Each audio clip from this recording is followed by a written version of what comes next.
Hello everyone, I'm very glad that you're joining this story. Subscribe, like and comment. Enjoy the story, smile more often.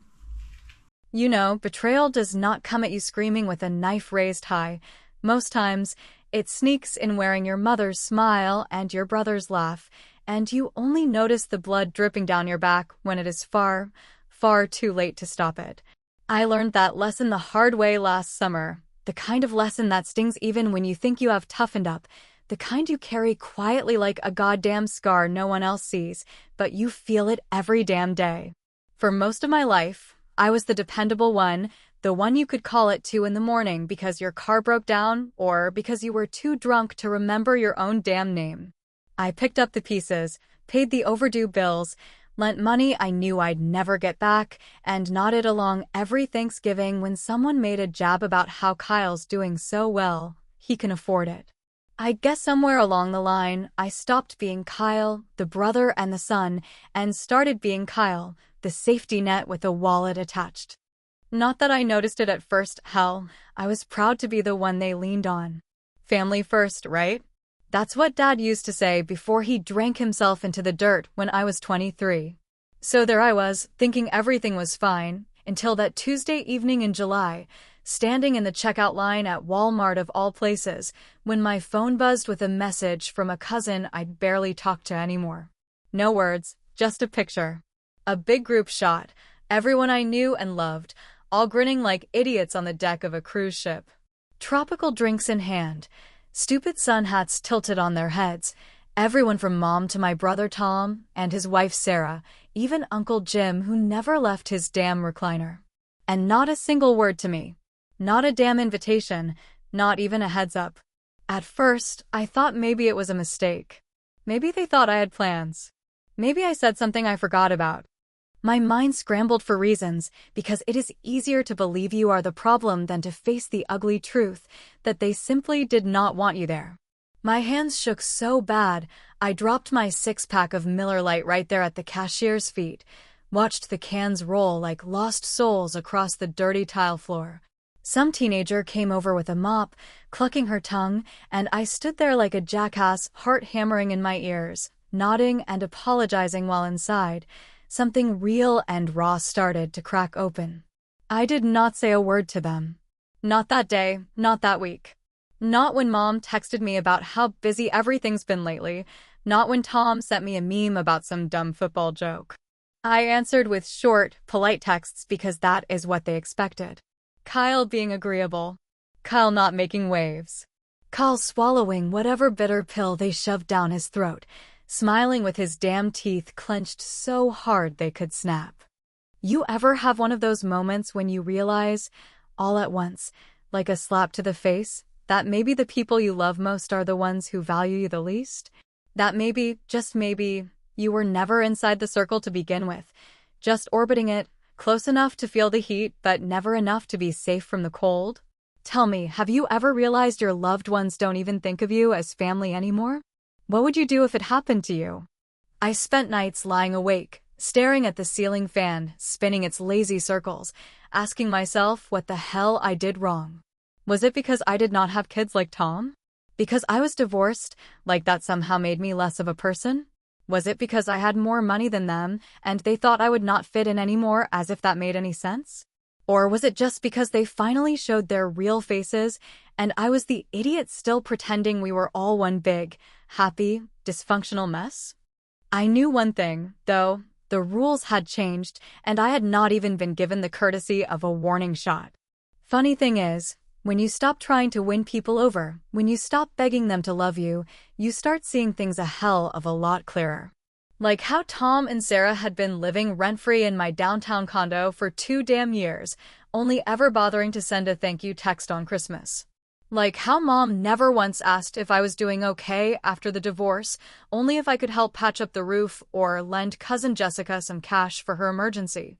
It all piled up in my head, a growing mountain of slights and insults and cold shoulders that I had ignored because it was easier than admitting the truth. And standing there, staring at that photo, the realization hit me like a 2x4 to the gut. I was done. I smiled when I finally made up my mind. Not the fake, tight-lipped smile they always expected from me. No, this was the kind of smile that comes from knowing you finally found the off switch to all the bullshit. I was not going to shout or cry or beg them to explain. I was not going to whine about being left out like some sad puppy waiting at the door. I was going to take a slow, cold breath, remember exactly who the hell I was, and play my hand so quietly, so ruthlessly, that they would not even realize the tables had turned until they were already crashing to the floor. The beauty of being invisible, you see, is that no one notices when you start moving the pieces. And brother, I was about to move every single one. They thought they could leave me behind? Good. Let's see how far they get without me. And that right there was the moment when the plotting began. The funny thing about betrayal is that it almost never feels like a single, clean stab to the gut. Instead, it is like a slow drip of acid over years, eating through the layers of goodwill and forgiveness until there is nothing left but a hollowed-out core where love used to live. Sitting alone in my kitchen that night, after seeing that damn cruise picture, nursing a beer that had long gone warm, I realized I had been signing up for my own humiliation for years without even knowing it. It was not just the cruise. Hell no, the cruise was just the cherry on top of a steaming pile of disrespect that had been building since before Tom even met Sarah. I let them live in my condo downtown, a nice place, mind you, 2 bedrooms, freshly renovated, right near the waterfront, because Tom had been between jobs and Sarah was trying to get her freelance business off the ground, whatever the hell that meant.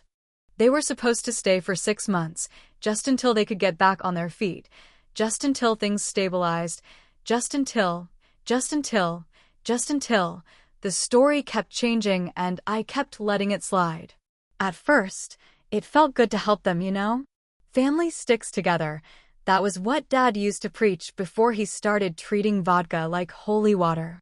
Tom was my little brother, the one I used to sneak candy to under the dinner table when Mom was not looking, the kid who cried so hard when I went away to college that I almost stayed home instead. Helping him felt right. It felt like honoring something sacred, like maybe if I kept being the good brother, the reliable one, I could fix all the cracks in the family that Dad left behind when he buried himself in a bottle. But 6 months turned into a year, and then another, and not once did they offer to pay a dime. No rent, no utilities, no thanks beyond the occasional. Half-hearted, we really appreciate it. Bro, that sounded more like obligation than gratitude. They treated the place like it was theirs by divine right, filling it with ugly-ass furniture and covering the walls with cheap art that made me wince every time I visited. Sarah even had the nerve to make comments about how the kitchen layout could be better, like I was their damn landlord and not the brother handing them a free roof over their heads. I brushed it off for a long time because that is what you do when you are raised to believe that loyalty means swallowing your pride. But sitting there that night, replaying every ignored text, every passive-aggressive comment, every time Mom defended their laziness by saying, "They just need a little more time," I felt something inside me snap. Not like a brittle twig breaking, no, it was slower and heavier, like a thick branch finally giving way under the weight of years of snow. I thought about the birthdays they forgot, the Christmases they skipped because money's tight. Money tight enough that they could not buy a $10 gift for their own damn brother, but apparently not too tight to afford a cruise with matching t-shirts and private balconies. I thought about the last Thanksgiving when Tom asked if I could spot him a little extra cash for Sarah's dental work and how I handed it over without hesitation, even while I was still digging myself out of my own divorce settlement debts. You tell yourself it is no big deal because you think it will balance out someday. You convince yourself that the little things do not matter, that you are building goodwill, that they will be there for you when you need them. But the truth is, some debts never get repaid, and some people never think twice about what they owe you. As I sat there in the dark, listening to the hum of the refrigerator and the occasional bark of a neighbor's dog outside, a cold, steady thought settled into my bones. They did not see me as family anymore. They saw me as an ATM with a smiling face. And if I kept letting it happen, if I kept smiling and saying yes and showing up with my hands open, ready to give whatever they needed, I would die the way Dad did, drained, used up, and bitter as hell. The condo was mine. The deed had my name on it, the mortgage payments came out of my bank account, and the property taxes showed up in my mailbox every quarter. I had every legal and moral right to reclaim what was mine. Hell, I probably should have done it years ago, but there is something about betrayal that sharpens your instincts, strips away the excuses, and leaves you staring cold-eyed at the truth. That night, around 2:30 in the morning, with my third beer half empty and my mind sharper than it had been in months, I made the decision. No warning. No second chances. No more explanations. Tom and Sarah were getting the hell out of my condo, and they were going to find out about it the hard way. I pictured their faces when the eviction notice landed in their mailbox, the scrambling, the excuses, the inevitable phone calls and texts filled with crocodile tears. For once, I would not be the one bending over backward, making it easy for them to walk all over me. I would be the storm they never saw coming. The decision felt clean. Righteous, even. Like setting fire to a rotten house you had been trying to patch up for years, finally admitting that some things are not worth saving. No more playing the fool. No more making myself small just to fit into their tiny, selfish world. I was going to take back what was mine. And this time, I was not going to feel a damn ounce of guilt about it. The hardest part was not writing the eviction notice, not even close, because once I sat down with my laptop and looked at that blank document, the words spilled out of me faster than I could type them. Like a dam had finally broken after years of pressure building against it. The hard part was knowing, deep down in my gut where all the anger and sadness lived together in a messy tangle, that once I sent this thing, there would be no going back. No pretending this was just another family spat that would blow over after a few beers and a barbecue. I kept it short and clean, not a single wasted word, no long explanations, no apologies tucked between the lines. Per the terms of occupancy, you are hereby given 30 days to vacate the premises. Signed, Kyle Benson. I printed it out on plain white paper, folded it real neat, slid it into an envelope like it was a birthday card, and drove down to the condo first thing in the morning, my stomach twisting itself into knots tighter than a Boy Scouts camp rope. The sun was just starting to bake the sidewalk when I pulled up, and for a second I almost laughed because the place looked the same as it always did, clean, neat, lived in like nothing was wrong. Like the walls and windows had not seen all the silent disrespect that soaked into their bones over the years. I rang the doorbell once, twice, and waited, heart hammering so loud I could hear it in my ears. When Sarah opened the door, still in her pajamas, hair messy, and a coffee mug in her hand, I saw the instant flicker of confusion cross her face, and for a moment, a sick part of me wondered if maybe, just maybe, they had not realized what they had done. Maybe it had been some horrible mistake, a misunderstanding, something stupid that could be fixed with a conversation and a handshake. But then Tom appeared behind her, yawning and scratching his chest, and when he saw me standing there with that envelope in my hand, his whole body tensed up like he already knew exactly what it meant. Not because he had done anything to deserve better, but because deep down, people like him always know they are skating on thin ice, always waiting for the moment someone finally stops holding them up. "What's this?" Sarah asked, forcing a smile so wide it was almost painful to look at. "Read it," I said, my voice steady, my hands shaking just enough that I had to shove them in my pockets to hide it. She took the envelope like it might explode in her hands, opened it slowly, and as she read, her face drained of color like someone had yanked the life out of her.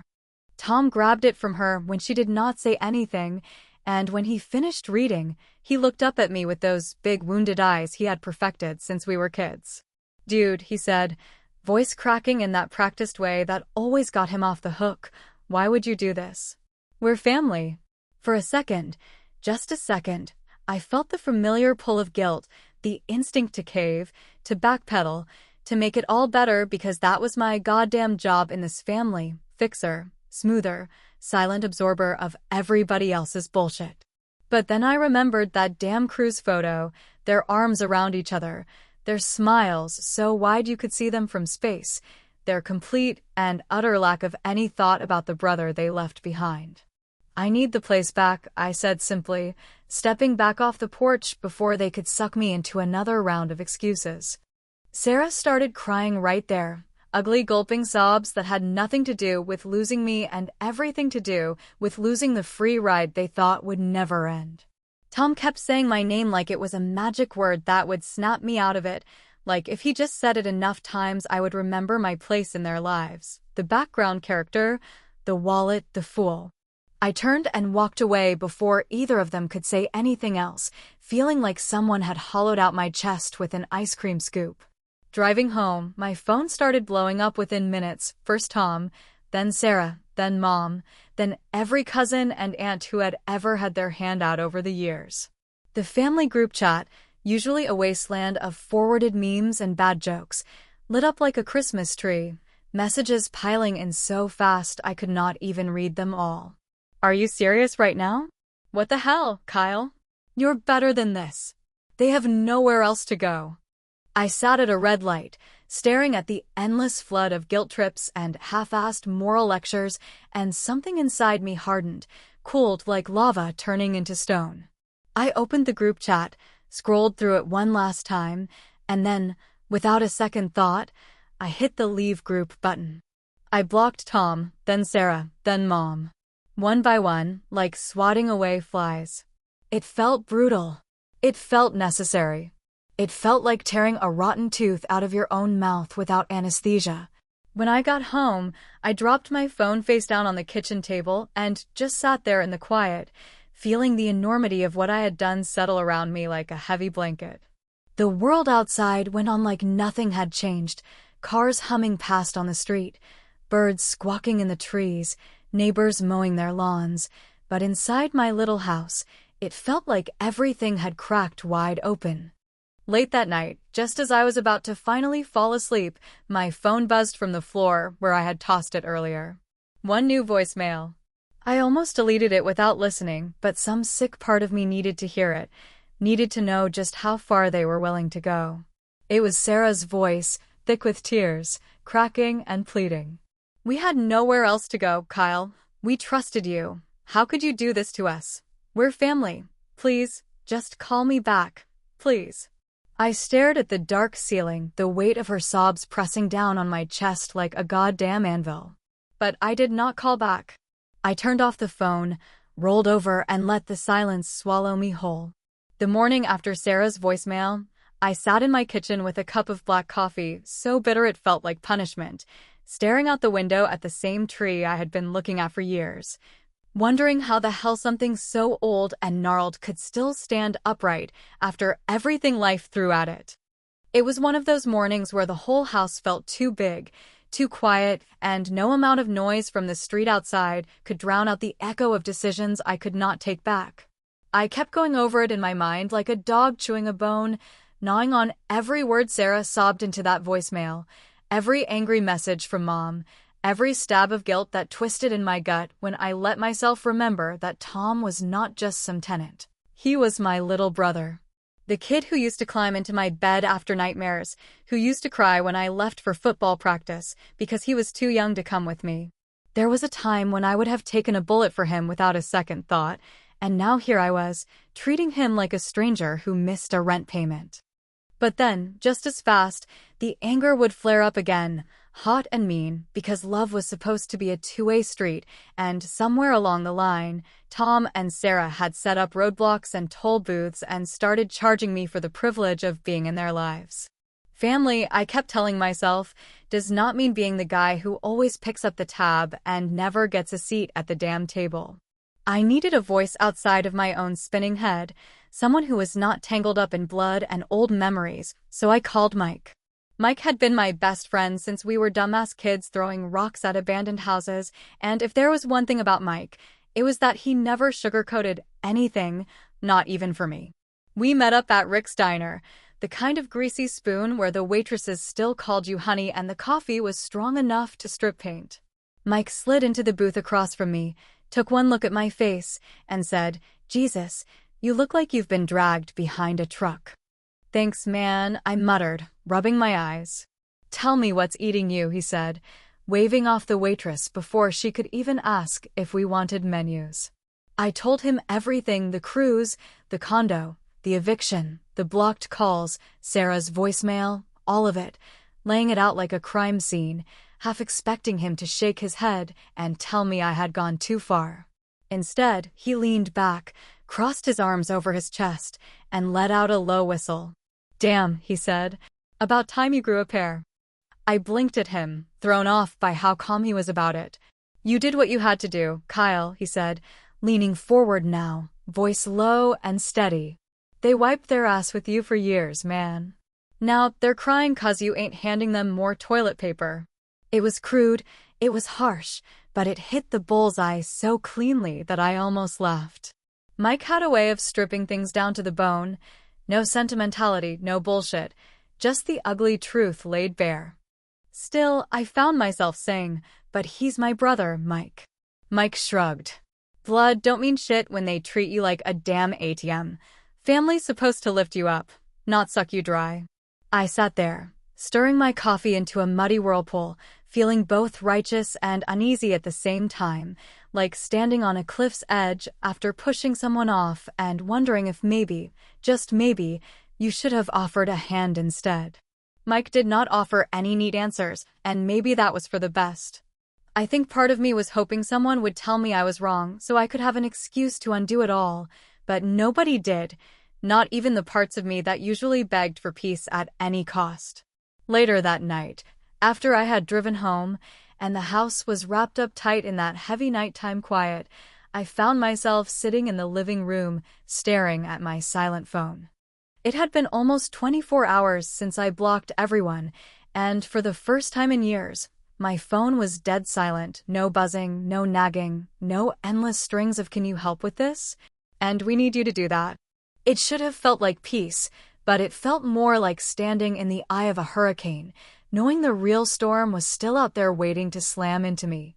I was halfway through my second beer when my phone buzzed once, then again, lighting up with numbers I did not recognize. I let them go to voicemail, heart pounding harder than it had any right to. Curiosity finally got the better of me, and I listened to one of them. It was Tom. His voice was raw, strained, trying to sound casual but cracking at the edges. Hey, man. Look, I'm staying in the car for now. Sarah's at her sister's, but, I didn't want you to think. I mean, I'm not mad, bro. I get it. You gotta do what you gotta do. Just, if you could call me back, maybe we could talk. I sat there in the dark, the voicemail playing over and over in my head, trying to picture Tom, my little brother, sleeping in the cramped back seat of his beat-up Honda, windows fogged over, breathing slow and heavy against the cold. Part of me wanted to cave, to call him back, to tell him to come over, to fix it the way I always did. But the bigger part of me, the part that remembered every slight, every thoughtless act, every time I was left holding the bag while they sunned themselves on cruises and posted smiling selfies, that part stayed stubborn and silent. I turned the phone off without replying, set it down on the coffee table, and leaned back into the couch, feeling the weight of it settle deep into my chest. For the first time, I realized that sometimes being the good guy means being the bad guy in someone else's story. And sometimes it means not giving a damn anymore. It was around 9 in the morning when I heard the sharp, insistent banging on my front door, a sound so jarring and angry it snapped me right out of a half-sleep I had finally managed to drift into after tossing and turning for hours. I knew before I even pulled the door open who it would be, because there are only a handful of people in your life who feel entitled enough to beat your door down like they pay the damn mortgage, and most of them have the same blood running through their veins. There stood my mother, Nancy Benson, 5'4" of pure, seething maternal fury, her purse slung tight over her shoulder like a weapon, her lips pressed into a line so thin you would think she had drawn it on with a razor blade. She did not wait for an invitation, did not smile, did not even pretend she was there for a friendly visit. She just pushed past me into the house, bringing with her the heavy smell of drugstore perfume and the kind of judgment that could smother a room. I closed the door slowly behind her, taking my time, because I already knew this was not going to be a conversation I wanted to rush into. "You think you're some big man now, huh?" she said, spinning on her heel to face me, her voice already rising in that way that always made me feel 10 years old again and guilty for sins I had not even committed. "Good morning to you too, Ma," I said, keeping my voice as even as I could, although my hands were already curling into fists inside my pockets. "You put your own brother out on the street," she snapped, jabbing a finger toward me like she was accusing me of setting the house on fire. "What the hell is wrong with you, Kyle? How could you do that to family?" I let her rant for a while because that was the pattern with my mother. She needed to get the first volley out, needed to feel like she had the upper hand before you could even try getting a word in. She talked about loyalty, about blood, about how family meant sticking together no matter what, all the old, tired slogans she had repeated for decades whenever it suited her and conveniently forgot whenever it did not. Finally, when she paused long enough to suck in a breath, I said, "Funny you should bring up family sticking together, Ma." She narrowed her eyes at me, sensing the shift in tone but too furious to step back. "What's that supposed to mean?" "It means," I said, taking a step closer so she could see just how done I was, "that I know about the cruise." Her face froze for a second, just a flicker, a crack in the armor, but it was enough. She knew exactly what I was talking about, and that tiny slip told me more than any denial ever could. "You knew," I said, voice low and trembling with all the anger I had been swallowing for weeks, maybe years. "You knew they were planning a family cruise and didn't invite me. And you said nothing, not one goddamn word. It wasn't my decision," she said quickly, but the defensive edge in her voice gave her away. It was complicated, Kyle. They didn't think you'd want to come anyway. You're always so busy with your work and your life." "My life?" I repeated, laughing without humor. "You mean the life I built because nobody else was there to catch me when everything went to hell? The life I fought for while you and the rest of them sat around pretending I didn't exist?" "You're being dramatic," she said, but her voice had lost some of its bite now, softening under the weight of what we both knew was the truth. I stood there looking at her, this woman who had given me life, but so rarely given me understanding, and I realized in that moment that I did not have anything left to say that would make her see me differently. I was not the lost little boy who needed her approval anymore.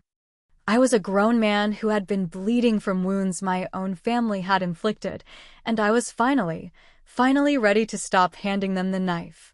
"You need to fix this," she said, and for the first time, there was a crack in her voice, a tremble that sounded almost like fear. "You're breaking this family apart, Kyle." "No, Ma," I said, stepping back, feeling the door behind me like an escape hatch. "You all broke it a long time ago. I'm just the one finally refusing to pretend it's still whole." I opened the door and stood there, waiting for her to walk through it. She hesitated for a second, and I could see the war on her face, pride battling regret, stubbornness battling some small, buried sense of shame. But in the end, she just tightened the strap on her purse, lifted her chin, and marched out without another word.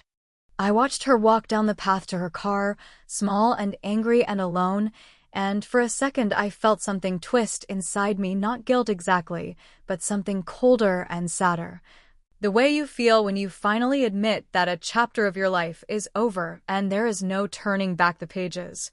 As she pulled away from the curb, I noticed she sat in the car for a long minute before driving off, her hands gripping the wheel so hard her knuckles turned white.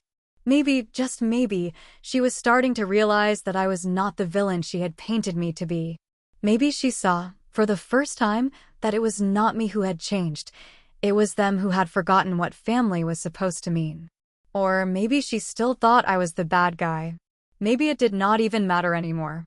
Either way, the door clicked shut behind me, and the house settled into its familiar, heavy silence.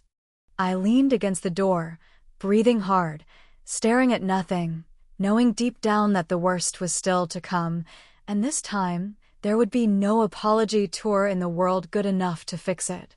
It was almost a week after my mother's visit when I finally heard from Tom again, or rather, when he finally found a way to get through the wall I had built between us, a wall made of blocked numbers, unanswered messages, and the kind of silence that only years of resentment can mortar together brick by brick.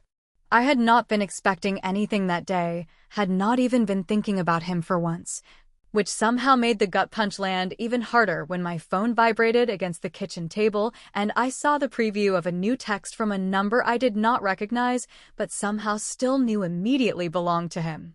I stared at it for a long time, longer than I should have, coffee growing cold in my hand as my thumb hovered over the screen, debating whether to open it or just swipe it away like a piece of junk mail. Curiosity won out eventually, because no matter how pissed off or wounded you are, some part of you always wants to know what the other person has to say, especially when it is the one person you never thought you would have to keep at arm's length. The text was long, rambling, the kind of message that feels like it took hours to write and no time at all to think through properly. It started off with an apology, or what was supposed to be one, but almost immediately veered into the kind of defensive, excuse-laden crap that made my blood pressure spike just reading it. Hey man, I just wanted to say I'm sorry you're hurt. I never meant for you to feel left out. The cruise thing, it wasn't about you. It was complicated. You're always so busy, and we figured you wouldn't want to come anyway. Plus, we couldn't afford to invite everyone. I mean, Sarah's been stressed out, and I've been trying to find steady work, and we thought you wouldn't mind, you know? You always seemed like you were too busy with your own life. I get it if you're mad. I probably would be too. I just wish you had talked to me before kicking us out like that. I thought we were better than this. I miss you, man.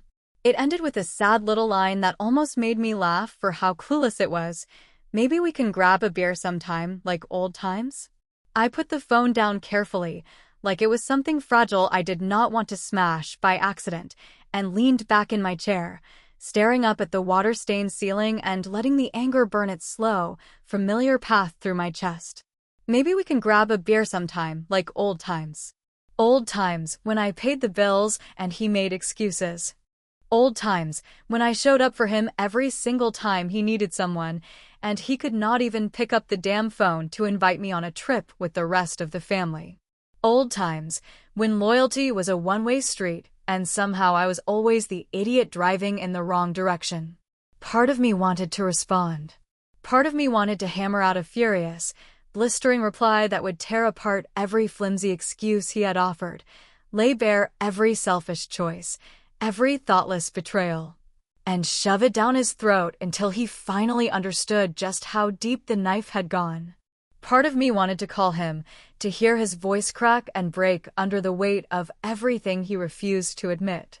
And part of me, the colder part that had been growing stronger with every sleepless night and every silent hour spent alone in a house that used to feel like a refuge and now felt like a bunker, knew it would not change a damn thing. I could almost hear how the conversation would go if I did call him. The apologies would be shallow, wrapped in excuses, always just a breath away from blaming me for how things turned out.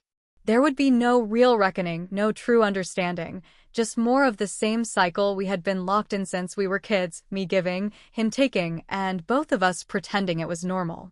The hours crawled by that night, the house growing darker and quieter until the only sounds were the creaks of the old wood settling and the relentless hum of the refrigerator.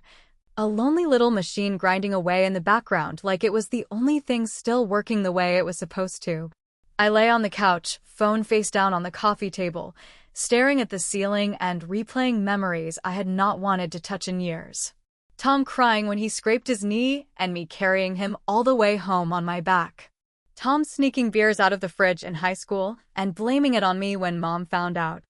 Tom borrowing my truck for the weekend and returning it 3 weeks later with a busted transmission and half a tank of gas. Tom asking for money, always asking for something, always smiling that same easy smile that made it so damn hard to say no, even when I knew better. Maybe we can grab a beer sometime, like old times.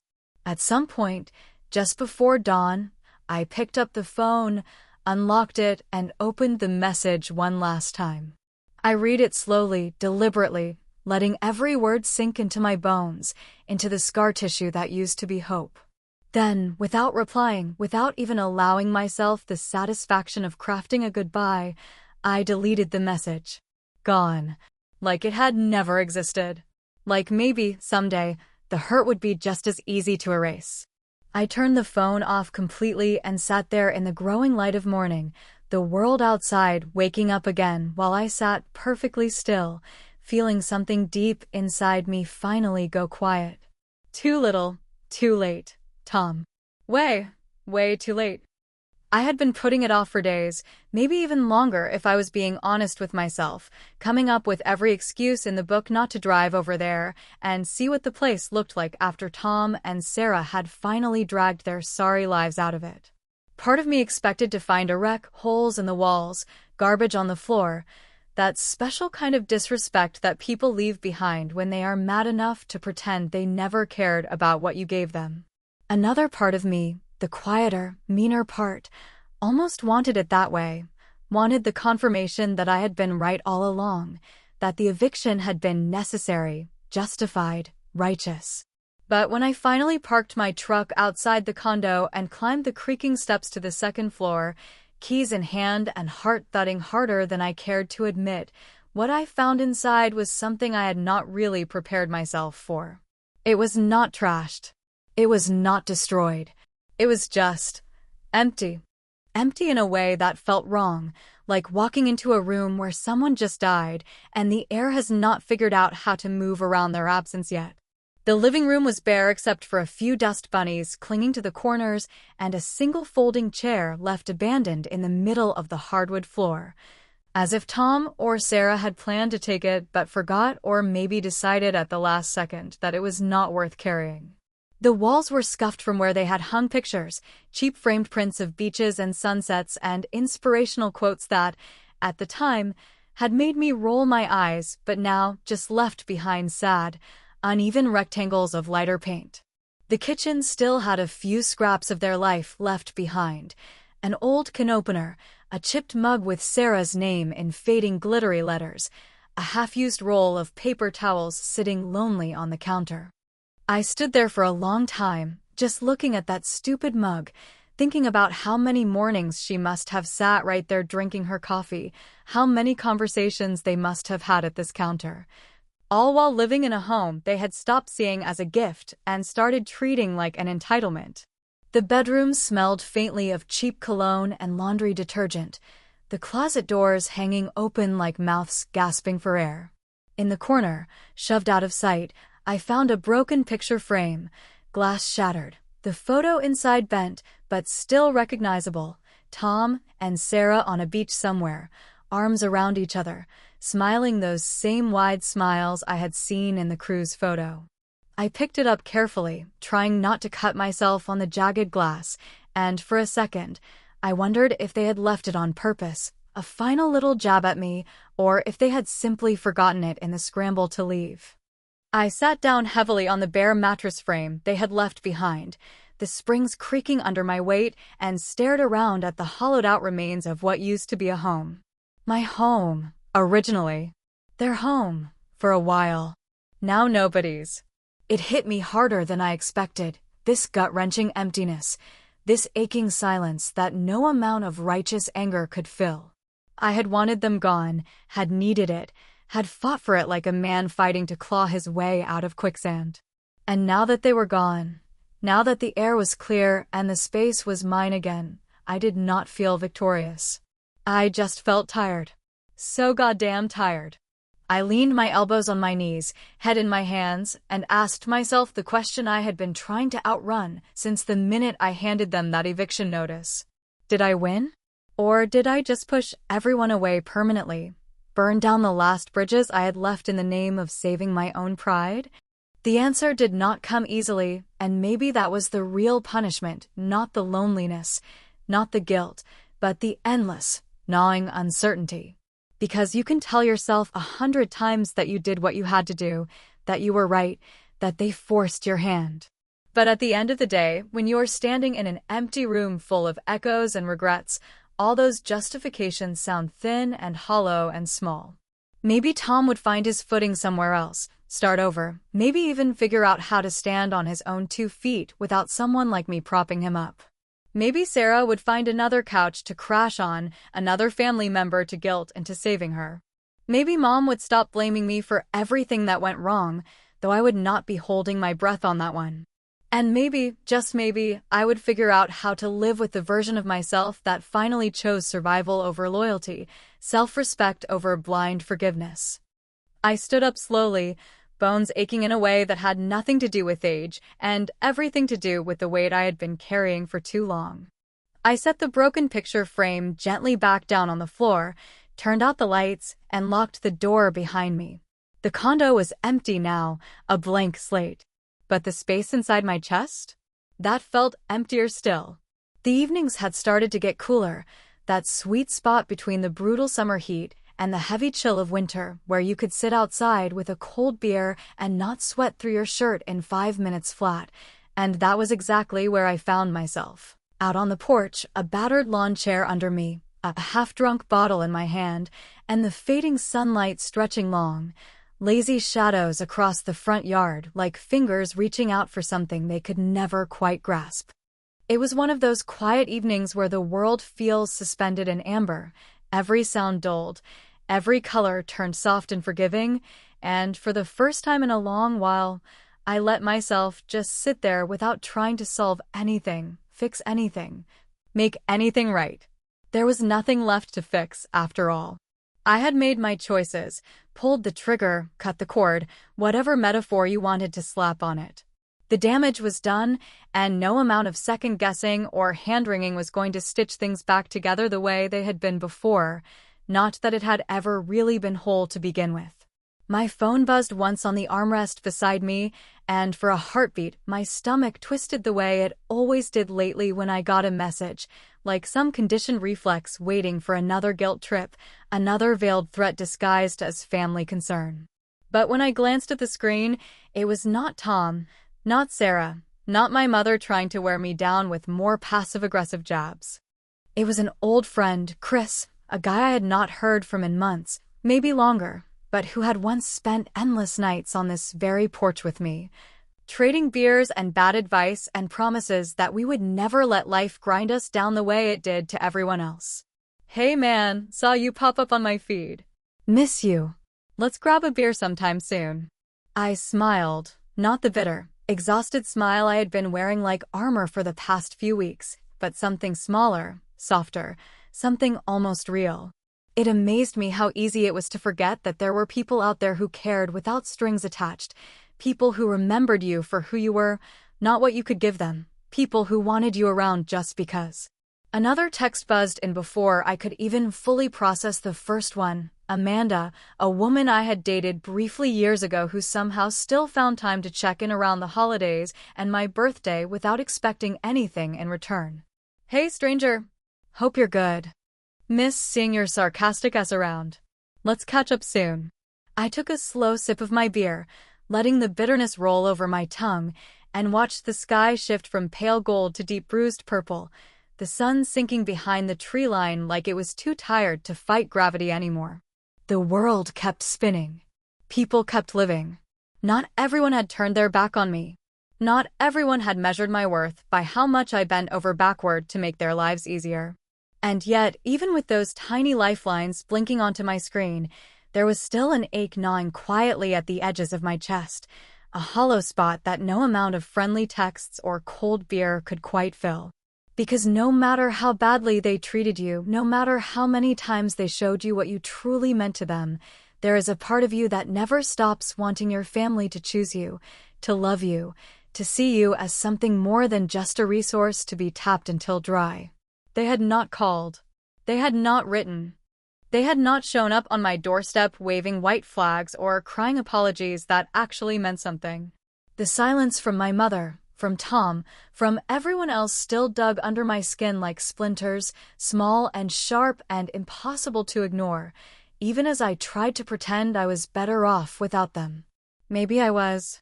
Maybe cutting them out was the only real act of love I had ever shown myself. Or maybe I had just slammed the door so hard that there was no way back. Not for them, not for me, not for the fractured pieces of what had once passed for a family. Sometimes family isn't blood. And sometimes blood isn't family. I said the words out loud, voice low and rough, watching them float into the twilight air and vanish, no louder than a whisper against the rising chorus of crickets and the distant hum of passing cars.